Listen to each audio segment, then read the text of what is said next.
بسم اللہ الرحمن الرحیم الحمد للہ والصلاة والسلام علی رسول اللہ۔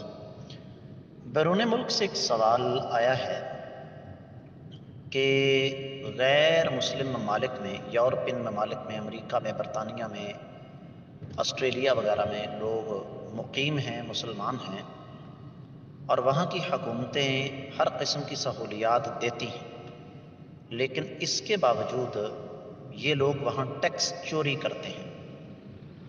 میں یہاں ایک بات خصوصی طور پر اس سوال کے اندر مینشن کر دوں کہ ٹیکس ہماری حکومتیں بھی لیتی ہیں، لیکن اس کا 10% بھی ملک کی تعمیر و ترقی پر استعمال نہیں ہوتا، لیکن وہ بے شک کافر صحیح ہمارا ان کے ساتھ دینی حوالے سے زمین و آسمان کا اختلاف صحیح، لیکن یہ بات طے شدہ ہے کہ وہاں پر ٹیکس کا پیسہ زیادہ اس کا استعمال عوام کی فلاح و بہبود کے لیے ہوتا ہے۔ تو سوال یہ ہے کہ کیا یہ جائز ہے کہ ہم وہاں ٹیکس چوری کریں؟ گزارش یہ ہے کہ اس سوال کا جواب اگر ایک لفظ میں مانگا جائے وہ تو سیدھا سادہ ہے کہ بالکل جائز نہیں، لیکن ظاہر بات ہے اس سوال کا جواب صرف ہاں یا نہ میں نہیں دیا جا سکتا، اس کے آگے تفصیل ہے کیوں جائز نہیں۔ اس لیے کہ سب سے پہلی بات تو یہ ہے کہ یہ جھوٹ ہے۔ ایک آدمی کی ماہانہ آمدن فرض کیجئے اگر 10,000 یورو ہے اور وہ 100 یورو یا 1000 یورو یا $100 یا $1000 کوئی بھی کرنسی ہے وہ ظاہر کرتا ہے کاغذات میں، تو یہ جھوٹ ہے۔ اور آپ کو پتہ ہونا چاہیے جھوٹ کے بارے میں شریعت اسلامیہ کیا کہتی ہے۔ دوسری چیز یہ ہے کہ یہ دھوکہ ہے، اور دھوکہ اس طریقے سے ہے کہ جو کچھ آپ ہیں وہ آپ ظاہر نہیں کر رہے۔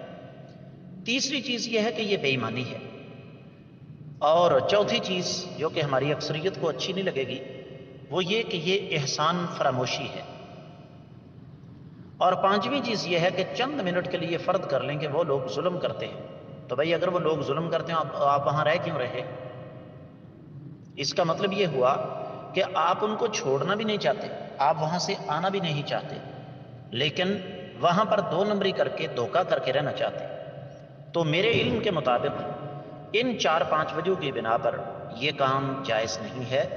اگر آپ اس طریقے سے مال کماتے ہیں تو وہ مال حرام کا ہے، اور حرام مال سے اللہ کی راہ میں صدقہ کریں، اس سے حج عمرے کریں، اس سے آپ غرباء فقراء مساکین کی مدد کریں، اس سے آپ ٹرسٹ چلائیں، اس سے آپ مدارس چلائیں، مساجد کو دیں۔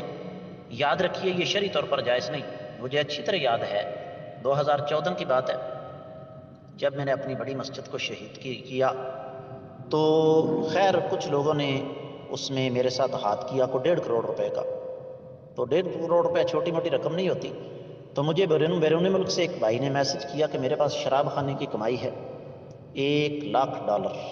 اب $1,00,000 اگر مجھے آ جاتا تو مجھے اپنی زمینیں نہ بیچنا پڑتی، مجھے اپنے پلاٹ نہ بیچنا پڑتا، اہلیہ کا زیور نہ بیچنا پڑتا، لیکن جب اس نے کہا کہ شراب خانے کی کمائی ہے تو میں نے کہا جی اللہ تعالیٰ کے گھر پر میں حرام کا مال کسی قیمت پر نہیں لگا سکتا، تو اس لیے ان اللہ طیب لا یقبل الا طیبا۔ آپ 2 نمبری کر رہے ہیں، آپ دھوکہ دے رہے ہیں، بے شک وہ غیر مسلم ہیں۔ بھائی اگر وہ غیر مسلم کافر ہیں، پلید ہیں، نجس ہیں، جس طرح کے ہمارے جذبات ہوتے ہیں، تو آپ وہاں رہتے کیوں ہیں؟ آپ ایک پاک سر زمین پر آ کر رہے نا، لیکن میں جانتا ہوں کہ آپ لوگ یہاں آ کر نہیں رہیں گے، اس لیے کہ جو عیاشیاں آپ کو وہاں میسر ہیں وہ یہاں پر میسر نہیں آ سکتی۔